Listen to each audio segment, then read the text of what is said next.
The situation in Ethiopia is spiraling out of control. Violence and destruction have reached alarming levels.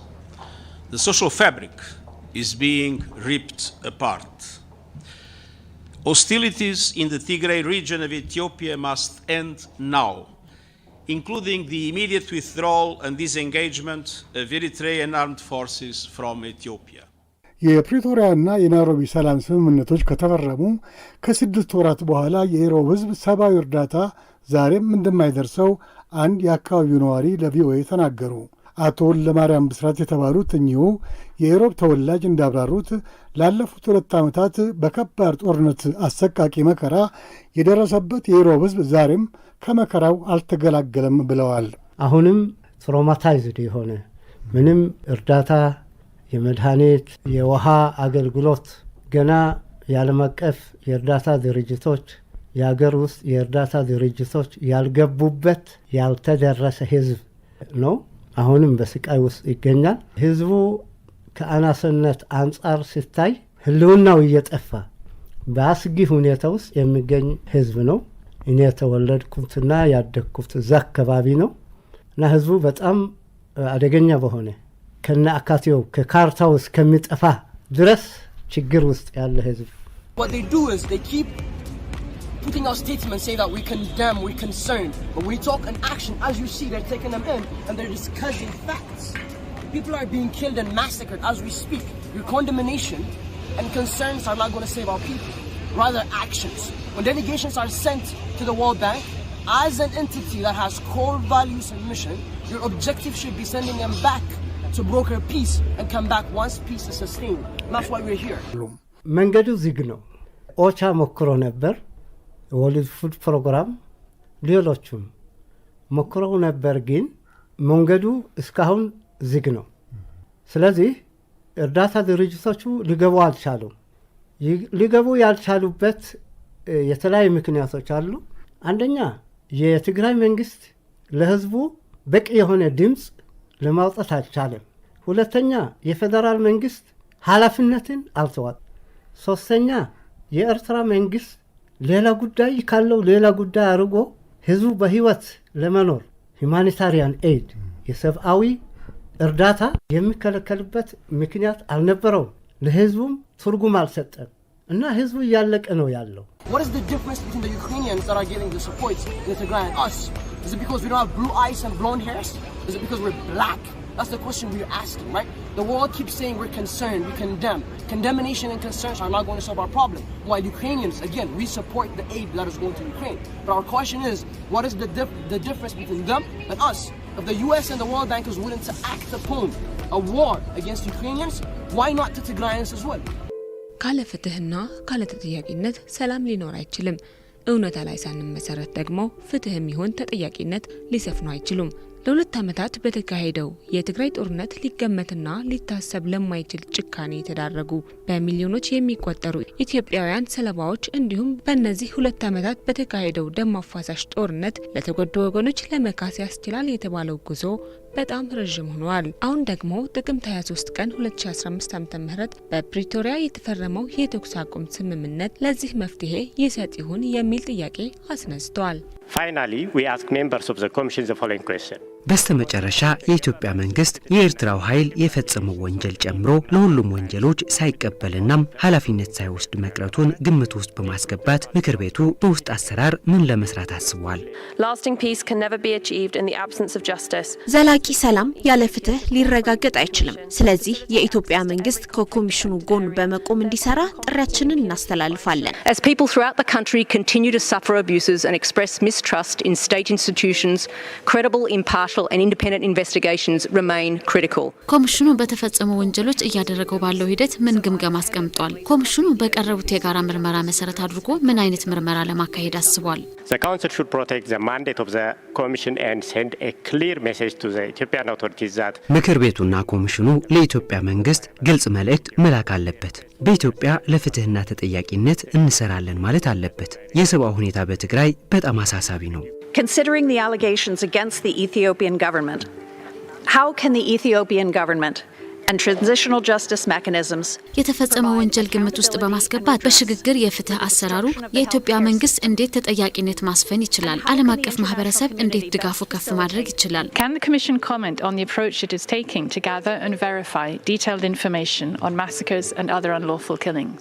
ህዝቡ በስቃይ በመቀጠሉና በተቋማት ላይ የነበረውን እምነት በማጣቱ የኮሚሽኑ የምርመራ ሂደት እጅግ ወሳኝ ነው። ኮሚሽኑ ፍትህ የተነፈጉ የወንጀል ሰለባ ወገኖችን በማግኘት የተፈጸሙ ወንጀሎችን እውቅና ሊሰጥ ይገባል። ያው አሁን የሰላም ስምምነቱ ያው ከተጀመረ በፕሪቶሪያው ያው የተጀመረ የሰላም ስምምነቱ አሪፍ ነው ማለት ነው። ለሁሉ ለህዝብ ትግራይ ያው ባመጣው ትግሉ ለዚህ የሰላም ስምምነት ደርሷል ማለት ነው።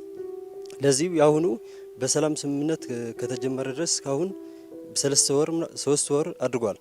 እስካሁን ግን ያው የተፈታ የለም ማለት ነው። አሁን መድኃኒትም አሁን የገባ የለም ትንሽ የገባሉ እስካሁን እዚህ ድረስ ግን እዛ አካባቢ ያሉ ከባድ በመድኃኒት ይሞት ነው ያሉ ማለት ነው። የእህልም የእርዳታ የሰብአዊ እርዳታም እስካሁን እዚህ አልተሰጡም ማለት ነው። ከባድ የሆነ ሁኔታ ችግር ነው ያለው። ያው አንዱ የሰላም ስምምነቱ ያው በፌደራልም በመንግስት ትግራይም በፌደራልም የሚደረገው እስካሁን አላደረገም ማለት ነው። ይሄም እዚች አካባቢ ያው ነጻ ቢሆንም ከጠላቶችም ሌሎች አካባቢ ያሉ የኤርትራ ሰራዊት አሉ ማለት ነው። እስካሁን የኤርትራ ሰራዊትን የአማራም የታጠቃዎች አሉ እስካሁን አልወጡም። በስምምነት ግን ምን የሚለው ያው እነዚህም ከትግራይ መውጣት አለባቸው ከትግራይ ሳይሆን ከኢትዮጵያ ሲልናው እስካሁን እዛው ያሉ ግፍ ይፈጽሙ ነው ያሉ ማለት ነው።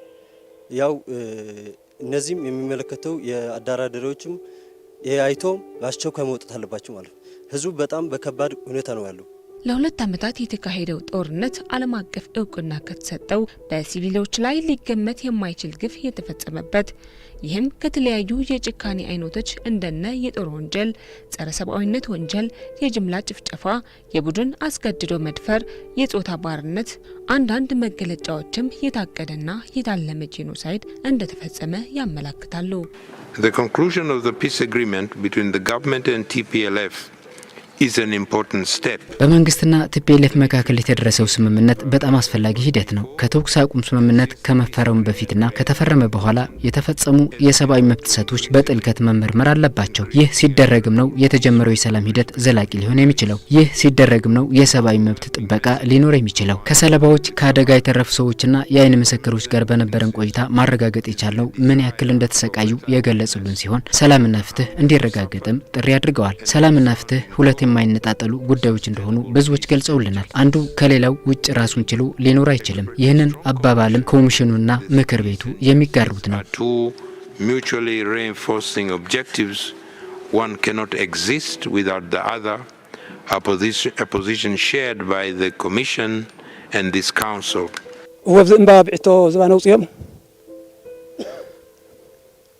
ከቢድ ክፍዕ ተፈጽሙ ኣብ ክልተ መቂሎምና በጣም ከባድ ግፍ ነው የተፈጸመብን። አርሶ አደሮች ነን። ከየፊናችን አሰባስበው ያዙን እና የፊጥኝ አሰሩን። በንጋታው መሻሽ ላይ ለሁለት ከፈሉ። 6ታቸው እዛ ማዶ አሰሯቸው፣ 4ታችን ደግሞ እዚህ አሰሩ። ቀን ፀሐይ ያነደደን፣ ሌትም በብርድ እየተሰቃየን ነበር። ገዳዮቹ በላያችን ላይ ነበሩ። እኛም በጣም እርስ በርሳችን አጥብቀን ጥይት እንዳይስተን ብለው ከትንሽ ደቂቃዎች በኋላ እዛ ማዶ ከታሰሩት ቦታ የጥይት ድምጽ መስማት ጀመርን። አልቆየም፣ እኛም ጋር መተኮስ ጀመሩ። በመደዳ ከግራ ወደ ቀኝ የተኩስ እሩምታ ከፍተው ጥይቱ አርከፈከፉብን። ሁላችንም ወደቅን። እዛ ግን ድገማቸው ብሎ ትዕዛዝ ሲያስተላልፍ በድጋሚ ከቀኝ ወደ ግራ ተኩስ ከፈቱብን። እግዚአብሔር አትሙት ሲለኝ በአስከሬኖቹ መሃል ሬሳ ተጭኖኝ በህይወት ተረፍኩኝ። ነገር ግን ተነስቼ እንዳልሄድ 2 ዘበኞች አጠገባችን ሆነው ሬሳው እንዳይቀበር እንዲጠብቁ ተቀምጠዋል። በኋላ እኩለ ሌሊት ላይ ዛሬ ብተርፍም ነገ ካዩኝ ይገድሉኛል፣ ሞቴ ካልቀረ ግን ስቃይ ሳልጨምር ለሙት ብዬ ተነሳሁኝ። እየተንፋቀቅኩኝ እዛች ዳገት ላይ ደረስኩኝ። 3 ጓደኞቻችን ግን ወዲያው ነበር የሞቱት። 3 ጓደኞቼ ግን ወዲያው ነበር የሞቱት። ያው እዚህ ገደሏቸው እንጂ ግፉ ሲያደርሱብን የቆዩበት ቦታ እዛ ማዶ ጋር ያለው ተራራ ነው። ይሄ የምትመለከቱት ልብስ የሟች ጓደኛዬ ነው። ይሄኛው ጫማም የሌላኛው ሟች ነው። ይሄኛው ጋቢም የራሴ ነው። ይሄ ድንጋይም የተቀበሩበት መቃብራቸው ነው። ሟቾቹ አንደኛው የ80 ዓመት የእድሜ ባለጸጋ ነው። ሌሎቹ የ65 እና የ50 ዓመት ሽማግሌዎች ነበሩ። አርሶ አደሮች ነን። ሽማግሌና ሁላትና ሱይና በበርኻና ገፎም ምናብ ዚ አምጽምና ሓረስተቲና ምንም እዚ አብድልኩም ዘይብላ access into Tigray with at least 2 of the humanitarian corridors that are being blocked by Amhara forces, and there's also security concerns that ወደ ትግራይ የሚያስገቡና የሚያስወጡ ሁለቱ ኮሪደሮች በአማራ ኃይሎች ተዘግተዋል። በዚህ መሰረትም ወደ ምዕራብ ትግራይና ሰሜን ትግራይ እርዳታ እንዳይገባ የተከለከለበት ሁኔታ ነው ያለው። እናም የሰብአዊ እርዳታ ስርጭት ችግር አለ። የእርዳታ ስርጭት ለማከናወን የሚያስችል ጥሬ ገንዘብ እጥረትም አለ። ሌላው ከትግራይ ውጪ ይኖሩ የነበሩ በ10 ሺዎች የሚቆጠሩ የትግራይ ተወላጆች የሀገር መከላከያ ሰራዊት አባላት የነበሩ የትግራይ ተወላጆች በየማጎሪያ ካምፖቹ ታስረው ሲሰቃዩ የቆዩ ሲሆን አብዛኞቹ በህይወት ይኑሩ አይኑሩ ለማወቅ አልተቻለም። ሌላው አስጨናቂ ጉዳይ በወረራና በጦርነቱ ምክንያት ከተለያዩ አካባቢዎች የተፈናቀሉ ተጋሮች በተለያዩ የመጠለያ ማዕከላት ያሉበት ሁኔታ ነው ያለው። ወደ ሱዳን የተሰደዱት የድንበር ተሻጋሪ ስደት ሰለባ በመሆኑ በሊቢያ በረሃዎች ለእልቂት እየተዳረጉ ይገኛል። በትግራይ ያለው የሰብአዊ ቀውስ ሁኔታ በጥቂቱ ይህን ይመስላል።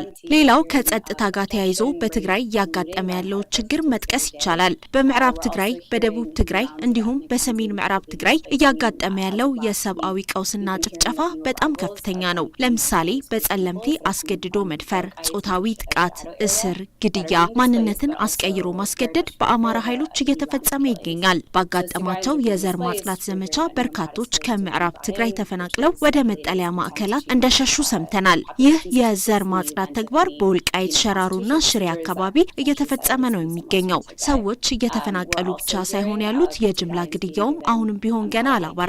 የአማራ ኃይሎች በወረራ በያዟቸው የምዕራብ ትግራይ አካባቢዎች የህዝብ አሰፋፈር ለውጥ ለማድረግ ተጋሩን በግፍ እያፈናቀሉና እየገደሉ ይገኛል። ተጋሩ የአማራ ማንነትን የሚገልጽ የመታወቂያ ወረቀት በግድ እንዲወስዱ እየተደረጉ ይገኛል። ይህም በምዕራብ ትግራይና በደቡብ ትግራይ በሰፊው በአማራ ኃይሎች እየተፈጸመ ያለ ተግባር ነው። የአስገድዶ ማንነትን ማስቀየር ተግባር እየተፈጸመ ነው ያለው። ከዚህ ሁሉ የወንጀል ተግባር ጎን ለጎንም የአማራና የኤርትራ ኃይሎች ወታደራዊ ስልጣን በጋራ እየወሰዱ ይገኛል። በርከት ያሉ የኤርትራ ኃይሎችም ድንበር ተሻግረው ወደ ምዕራብ ትግራይ እየገቡ ነው። ሁኔታዎች ሲታዩ ሌላ የዘር ጦርነት ሊቀሰቀስ ይችላል የሚል ስጋት እየተፈጠሩ ናቸው።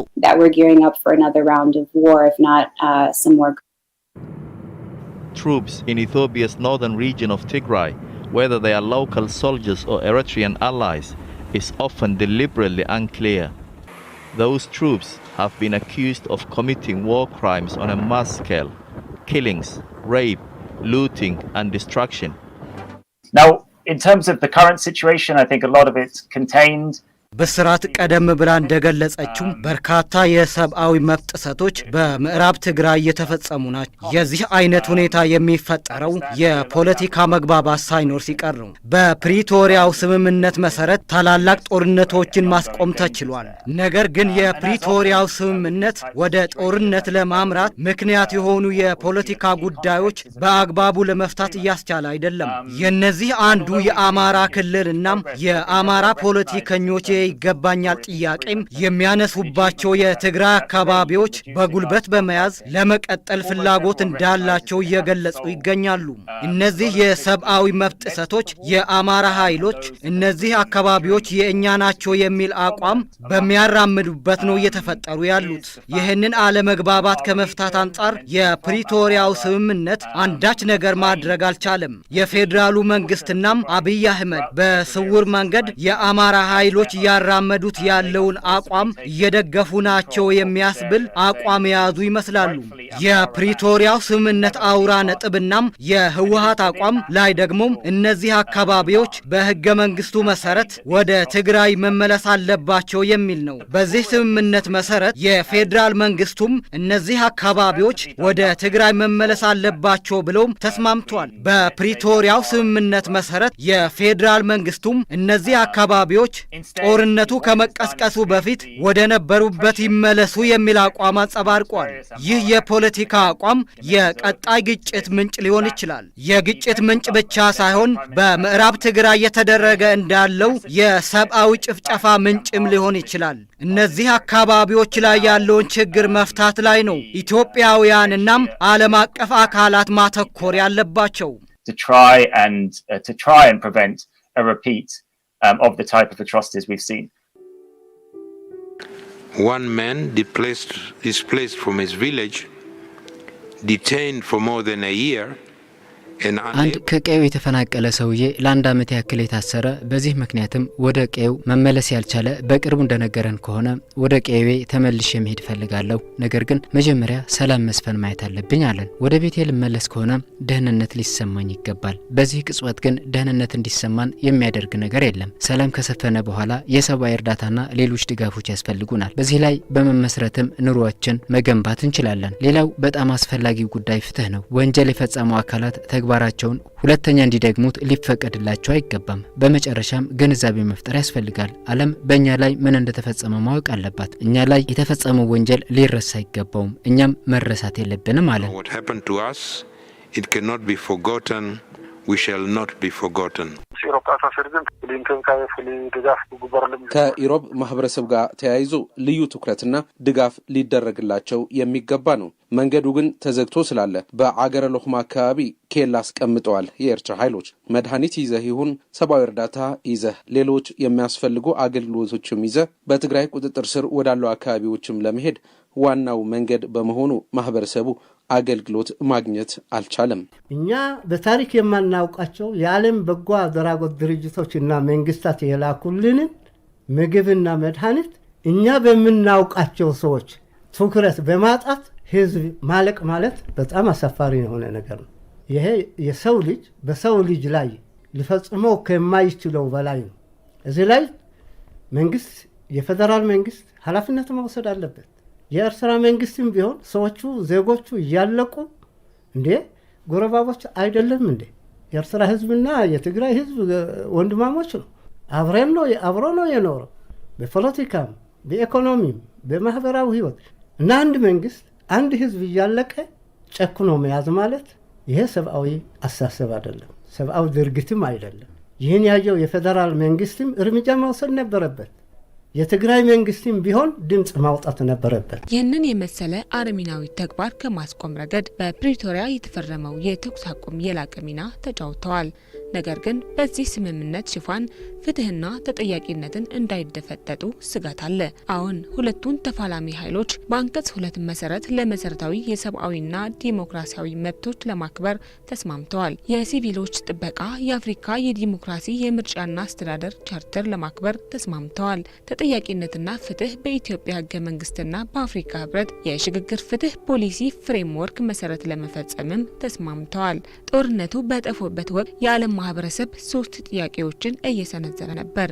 የኢትዮጵያ ወዳጅ ያቀርቧቸው ከነበሩ 3 ጥያቄዎች መካከልም አንደኛ በፍጥነት ተኩስ እንዲቆም፣ ሁለተኛ በትግራይ ያልተገደበ የሰብአዊ እርዳታ አቅርቦት እንዲኖር የነበረው የዲፋክቶ ክልከላ እንዲወገድ ጥሪ የሚያደርግ፣ ሶስተኛውም የተካሄደው የሰብአዊ መብት ጥሰት በገለልተኛ ወገን እንዲመረመር የሚሉ ነበሩ።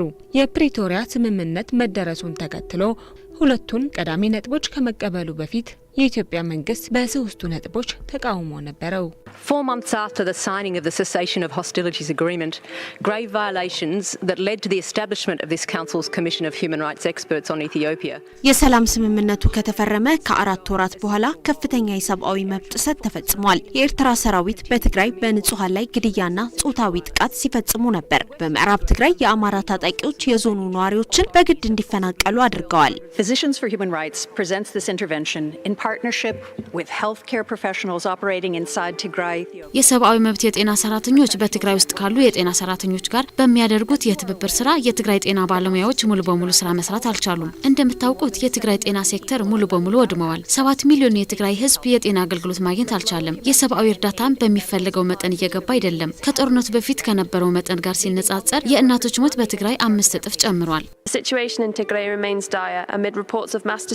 በትግራይ የሰብአዊ ቀውሱ እንደቀጠለ ነው። የተቋማት ውድመትና የንጹሃን ግድያ ሪፖርቶች አሁንም እየደረሱን ነው። የኤርትራና የአማራ ኃይሎች በትግራይ አሁንም መቀጠላቸው በጣም አሳሳቢና ዓለም አቀፍ ወንጀሎች እንዲቀጥሉ በር ከፋች ሆኗል። እንዳወለድያ ምሰዲ ኢኔሩ አቅድመ ደይቱ ይሄ ቤት የወላጆቻችን ቤት ነው። ታላቅ ወንድሜም እዚህ ነበር የሚኖረው። ወንድሜ በሻዕቢያ ሰራዊት ግፍ ነው የተገደለው። አሟሟቱም ለየት ያለ ነበር። እናታችን ፊት ለፊት አስተኝተው በቢላ አርደው ገደሉት። እናታችን ልጄን ተው ብላ ስታለቅስ ሰሚ ጆሮ ሳይሰጧት ገድለውት ሄዱ። እኔ ሁኔታውን ለማጣራት እዚህ ስመጣ ወንድሜ ቀኝ አንገቱ ታርዶ ወድቋል። ላነሳው ስል ተመልሰው መጡና አንተም ሳትደገም ሬሳው ጣልና ቤትህ ግባ ብለውኝ ቤቴ ገባው። ወደ ማታ ግን የወንድሜን ሬሳ እየጎተትኩኝ መሀል ቤት ውስጥ ቀበር ነው።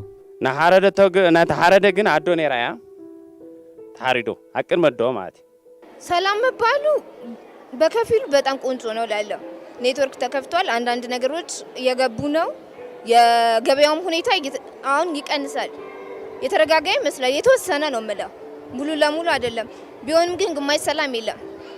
ሙሉ ለሙሉ ትግራይ የራሷ የሆነ ቦታ አላት። ኬት ስኬት የሚባል ነገር አለ እና እያንዳንዱ የትግራይ ኬት ስኬት የተባለው ቦታ ሰላም ተብሎ እስከ መጨረሻ ካልተከፈተ በስተቀር እኛ በየሀገራችን በየቦታችን በየቀየው እንዲመለስ አሁን ሁመራ ያለው ሰላም ነው ከተባለ ሊሄድ አይችልም። ጠላቶች አሉበት። አድዋም እንደዛው እና እባካችሁን ሰላም የሚባለው ነገር ግማሽ ትግራይ ብቻ አይደለም። ሁሉንም ሰላም አድርጉልን። እኛም የቻልነውን እንጥራለን። ባለን አቅም ለፍተን እንሰራለን። በየቤቱም ይሆን እየሰራን አሁንም እየተንቀሳቀስን ነው። አንሞትም። ለፍቶ የሚያድር ትግራዋይ ነው ያለው እዚህ። ሁሉም በጉልበቱ ይሰራል። ግን ደግሞ የእናንተ እርዳታ ያሸናል። በእህልም ይሁን በምንም ይሁን ባላችሁ አቅም እርዱን፣ ድረሱልን ማለት እፈልጋለሁ። ተጠያቂነትን በሚመለከት የኢትዮጵያ መንግስትና የሰብአዊ መብት ኮሚሽን በጋራ እንዲመረምረው የሚል አቋም ነበረው። ነገር ግን እነዚህ ሁለቱ አካላት የሚያደርጉት ምርመራ የሌጂቲሜሲና የኮምፕሬሄንሲቭነስ ችግር ነበረበት። ይህንን ሰለባዎች የሚያነሱት ቅሬታን በመመልከት የተባበሩት መንግስታት ኢንተርናሽናል ኮሚሽን ኦፍ ሂውማን ራይትስ ኤክስፐርት ኦን ኢትዮጵያ በዲሰምበር 2022 አቋቋመ።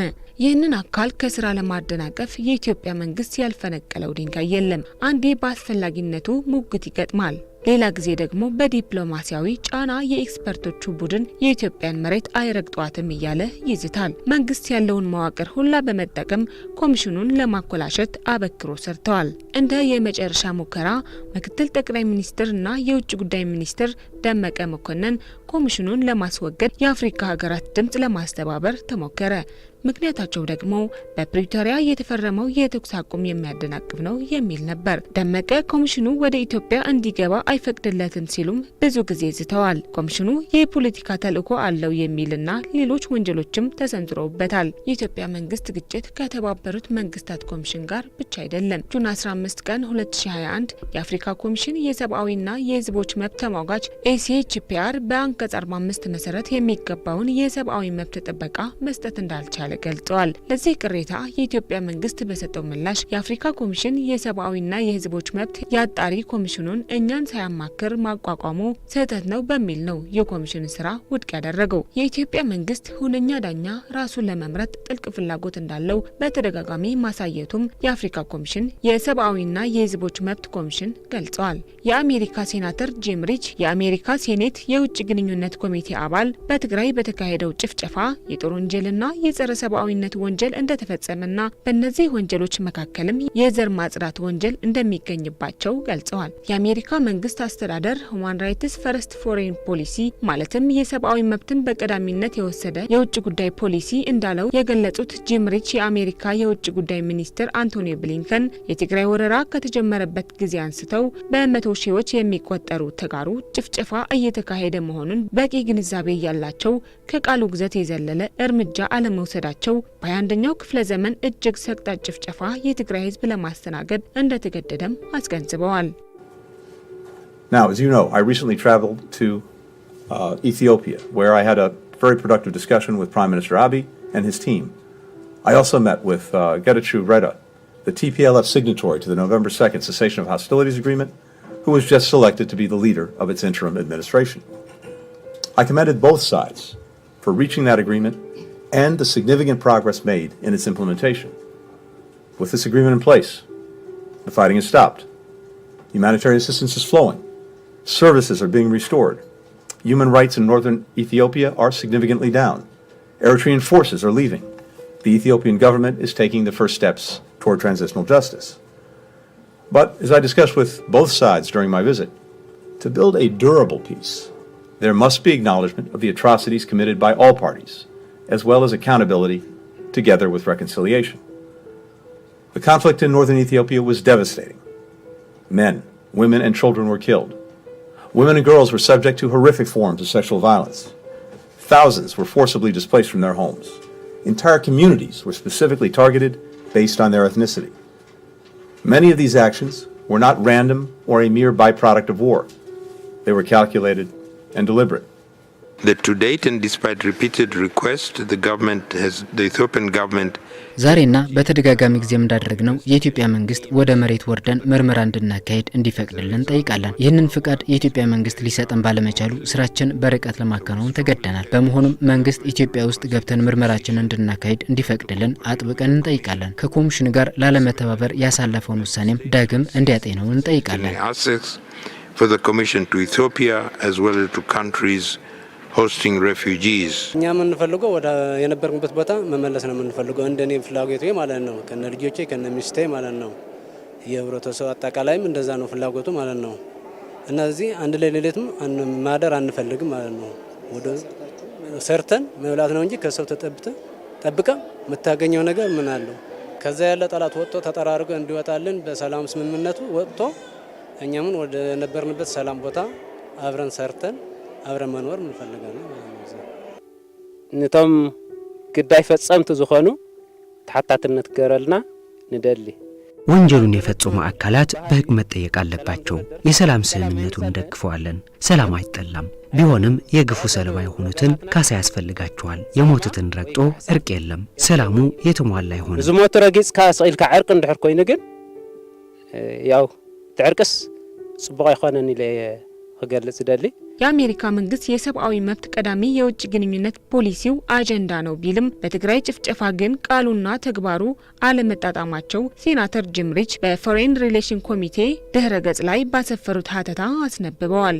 እናም የባይደን አስተዳደር በተግባር የተደገፈ እርምጃ መውሰድ ይጠበቅበታል። በመግለጫ ጋጋታና በማስጠንቀቂያ የሚለወጥ ነገር እንደሌለ በተግባር እያየነውናም ብለዋል። የአሜሪካ መንግስት እርምጃ ለመውሰድ የሚያስችሉት በርካታ የተጠያቂነት አሰራሮችና መመሪያዎች እንዳሉት ያስገነዘቡት ሴናተር ጂም ሪች ኢትዮጵያ የፍትህና የሰላም ሂደት ሊሳካ የሚችለው ተጠያቂነትን ሲነግስ ነው። የአሜሪካ መንግስትም ተጠያቂነትን ለማስፈን የሚያስችል ጠንካራና ቆራጥ አቋም በመያዝ በተግባር ማስደገፍ ይጠበቅበታል። በቀጣይ በኢትዮጵያ ሌሎች ጭፍጨፋዎች እንዳይፈጸሙ መከላከል የሚቻለው በትግራይ ለተፈጸመው ወንጀል ተገቢውን የተጠያቂነት እርምጃ ሲወሰድና ሰለባዎች ሲካሱ ነው። አለበለዚያ ወንጀለኞች ለከፋ እርምጃ እንዲዘጋጁ የግፉበት አዎንታዊ ሽልማት እንደ መስጠት ይቆጠራል። But similarly also to the determination made by Secretary of State Blinken, we have documented alongside Amnesty International an ethnic cleansing campaign conducted by the Amhara regional forces in the zone of Western Tigray. Now this is an ongoing ethnic cleansing campaign. As we speak, we continue to receive reports of Tigrayans in that zone being forcibly expelled. And so this is a community which has been very much left alone throughout the conflict and has faced serious violations.